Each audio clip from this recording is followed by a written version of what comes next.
Namaskar, respected Swamini Atma Pragyananda ji Saraswati Mahodaya, उपस्थित सारे सज्जन,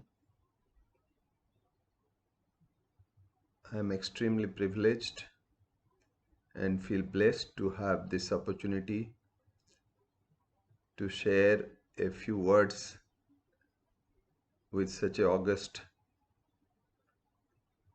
gathering. I am really a misfit on this occasion, as I have no significant learning or understanding of the subjects that are the matters of deliberation in this conference.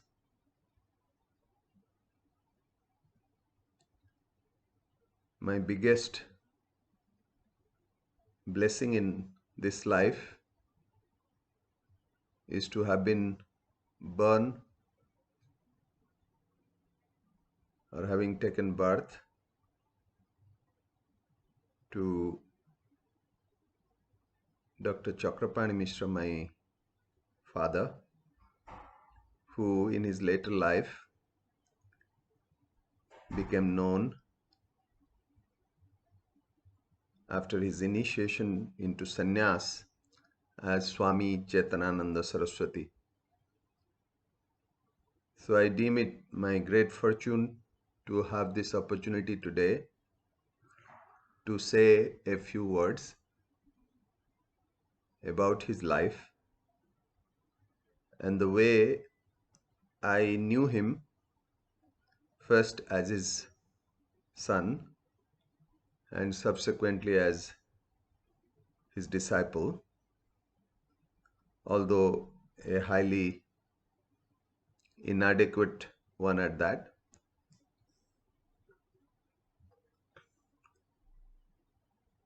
My father was a soil physicist, a scientist. He studied science in college in Samanta Chandrasekhar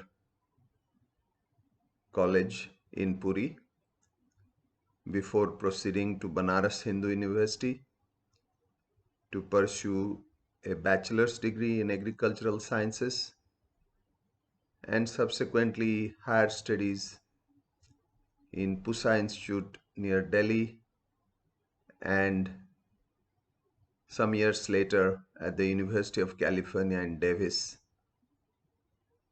in the United States. Having completed his higher studies, he spent most of his working life as an academic and retired as the Dean of Research at the Odisha University of Science and Technology. While he was a very diligent, popular, and a great teacher, researcher, professor, and did his utmost to give his students the best possible training and knowledge of the sciences. But his main interest in life was to explore the more important matters related to spirituality, related to the question of the meaning of life itself. This tendency of his was very clear from his early childhood, as he came from a Brahmin family with a history of scholarship belonging to the village Digapahandi in Ganjam district of Odisha. a poor family, nevertheless, and he lost his father quite early at the age of 10 or 12 and had the responsibility, being the eldest son, of his younger siblings and his widowed mother. But from very early youth, he exhibited the tendencies of one who was deeply attracted towards the spiritual path, having been greatly influenced by the teachings and the writings of Srimad Swami Nigamananda Paramahansa Dev, who is a very popular spiritual leader of Eastern India, particularly in Odisha, Bengal, Assam, and has written some seminal books such as the Tantric Guru, the Yogi Guru, the Premik Guru, and the Gyani Guru. And in the village of Digapahandi, there were a number of disciples who followed his teaching, and there would be regular weekly satsang in which both my father and later my mother would be regular participants. Those influences and the scholarly traditions of studying the Vedas, the Upanishads, the Puranas, and being a practicing Brahmin family, very familiar with all the traditional rituals, the mantra part, together made my father highly inquisitive about the higher questions of life.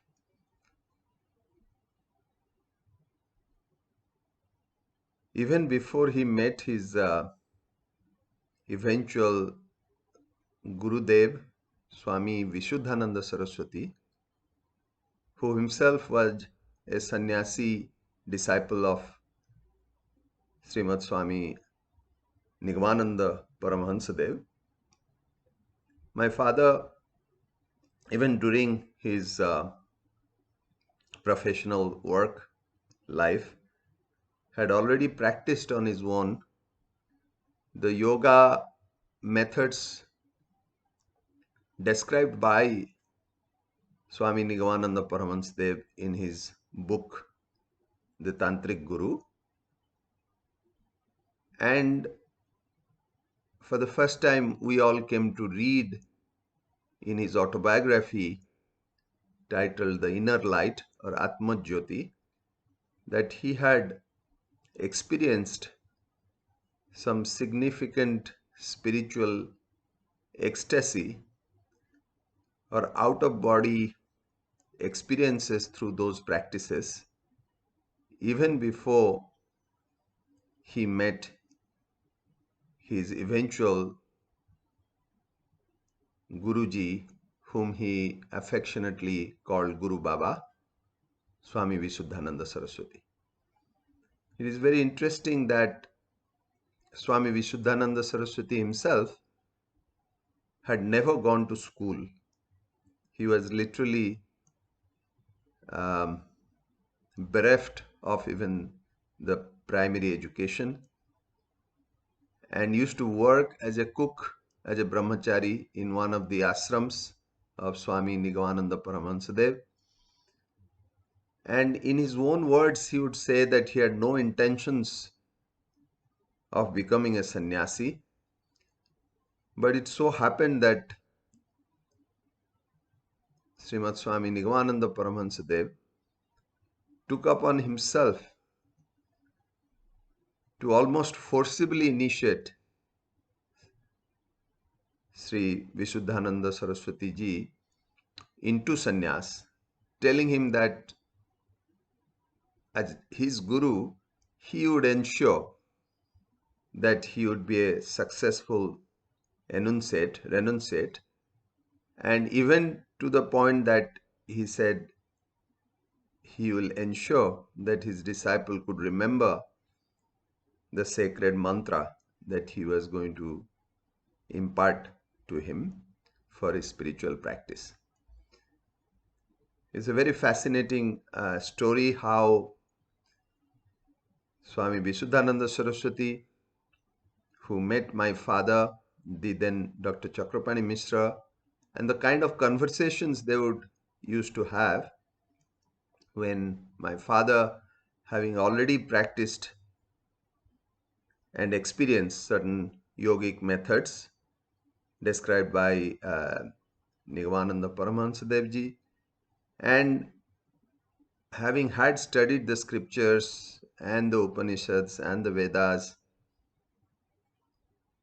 would feel that there is no need to adopt a guru because he had already considered Swami Nigamananda Paramahansa Devji as his spiritual guide. But it was to the credit of Guru Baba Visuddhananda Saraswati Devji, who eventually prevailed and convinced my father that there is the necessity of a living guru for one to make progress in his or her spiritual journey. And there was some interesting conversations, and eventually my father realized that by surrendering to his guru, he would be able to overcome his ego of feeling that he already knew everything that was there to be known in terms of his knowledge of scriptures, of Vedanta, of Upanishads, and his experience of the yogic practices. So therefore, not only he initially got initiated as a Gruhastha disciple, but eventually on his retirement in 1995, he would decide to take sannyasa initiation from Visuddhananda Saraswati Devji, shortly after which Guru Baba leaves his body only after my father gives him the word that he would spend the rest of his life in propagating the work that was started by Guru Baba, and took responsibility for all of the work, all of the ashrams, the charitable work that Guru Baba had initiated. Therefore, the autobiography has these very distinct three parts. In the first part, Swami Chetanananda Saraswati, my Gurudev, he describes the life briefly of Swami Nigamananda Paramahansa Dev, and then goes on to describe his own childhood very briefly and his own life until he meets his Guru Baba. And then in the last part, he describes his own work after Swami Visuddhananda Saraswati leaves this world. So I would request everybody who is interested to kindly read this book, which was completed miraculously a very short time before my father left this world on the 18th May 2021. Very interestingly, as you know, it was the height of the pandemic, the COVID-19 pandemic worldwide. And I was quite perplexed when I discovered that the peak of the pandemic in India in terms of daily death rate was around the same time as my father left his body and left this world. It was almost as if he wanted to sacrifice himself in order to help bring this pandemic to an end. And from that time on, it has indeed come down until there was no effect of the pandemic anymore. Obviously, he was already close to 90 years of age and had some ailments related to old age. But the fact that many close to him, many of his disciples also suffered greatly during the pandemic, many lost their lives, had its own impact on him as the guru who deeply loved his disciples and always cared for their well-being.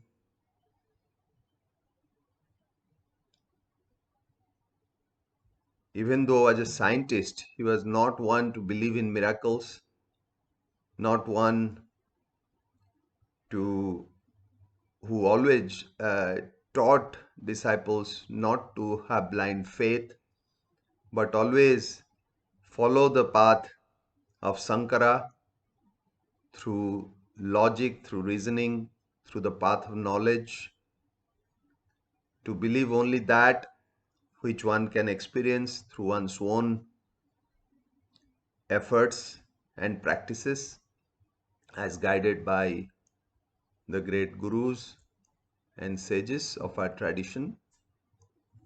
Even then, many of us who came in touch with him, who had known him, have had many incidents in our own lives that can only be described as extraordinary.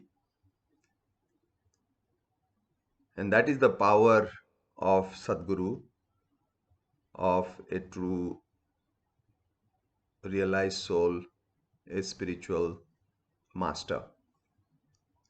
Finally, I would like to end my short address by quoting from his autobiography, which starts by mentioning the four Mahavakyas from the Upanishads, which are the characteristics of the Advaita school of Vedanta. And all of you are, I'm sure, quite familiar with them. The first one is Tat Tvam Asi, that thou art.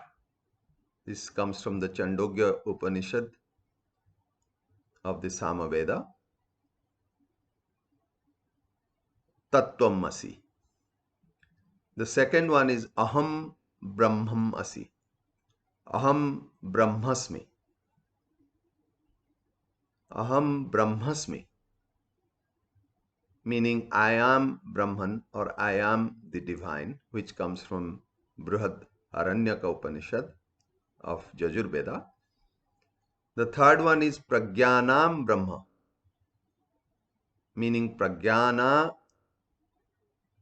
or Jnana or knowledge itself is Brahman. This comes from Rigveda, Aitareya Upanishad. And the final one is Ayam Atma Brahma. Ayam Atma Brahma. This self or Atman is Brahman, which comes from the Mandukya Upanishad of the Atharva Veda. So my father mentions that his life was a quest to realize these four Mahavakyas and reflect them in every moment of his life the way he lived it. He has mentioned that these Mahavakyas, these four Mahavakyas, contain the essence of all spiritual teaching that has come down to us from the Vedas, from the Vedantas, from the Upanishads. And the way to realize these Mahavakyas, their true meaning, and live them in our own life is through the twin methods of Sankarer Mat and Gauranger Path. This is the mission of the path shown by my father and his Guru Baba, that you have to follow the path of knowledge shown by Sri Shankaracharya, and you have to follow the path of bhakti shown by Sri Gaurangadev.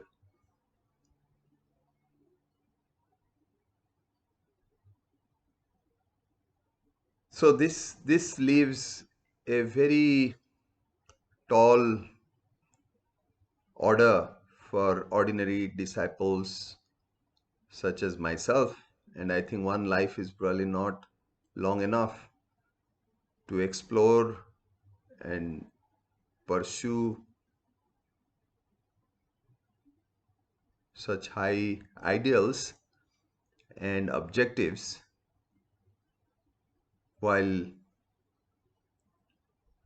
being preoccupied with the mundane tasks of day-to-day life. But nevertheless, like they say, if you aim for the stars, maybe you land on the moon at least. This just reminds me of a very interesting anecdote that I had heard from none other than the son of Sri Mahadev Desai, late Narayan Bhai Desai. Sri Mahadev Desai was the secretary of Mahatma Gandhi, and and Sri Narayan Bhai Desai, as a small child, used to live with his father in the ashram of Gandhiji. And at the time of his Bratopanan, Gandhiji presented a copy of the Bhagavad Gita to the new brahmachari. And in the first page of this book, Gandhi had written as follows. He wrote, "Do what I expect of you. तुम्हें तुमसे जो उम्मीद है वो करना." That's all. Very short, simple sentence. Do what I expect of you, or do what is expected of you. तुमसे जो उम्मीद है वो करना. So Narayan Bhai said, and I had the great fortune to hear him live, that it was never explained. Gandhi never explained what he wished, what he wanted, what he would have liked Narayan Bhai to have done in his life. And by leaving that unsaid, he left it to Narayan Bhai to explore himself and constantly wonder throughout his life as to what it is that Gandhi would have liked him to have done, and whether what he was doing would have had the approval of the Mahatma. And he thought it was like a talisman, that the famous Gandhiji's talisman, how to resolve when you are in a bind, when you have a tough question that you don't know the answer to. On another occasion, he had said that think of the poorest of the poor and then ask yourself whether what you are going to do is going to benefit the last person, and then the answer will become clear. So similarly, Narayan Bhai thought that his entire life got guided by this short Mahavakya in a way, or very deep question that Gandhi left in that Bhagavad Gita that he presented to him. So in a way, I feel being in the same position in a small way, that being born to my born as the progeny of a great father, I feel the burden of expectation, and I hope in a small way I'd be able to live up to it. If not in this life, maybe in some future life. So, once again, I thank all of you for your kind invitation. Swamini, Atma Pragyananda ji, thank you very much for giving me this opportunity. And I wish all of you all the very best in the wonderful, noble work that you are undertaking. Jai Guru, Jai Guru, Jai Guru. Namaskar.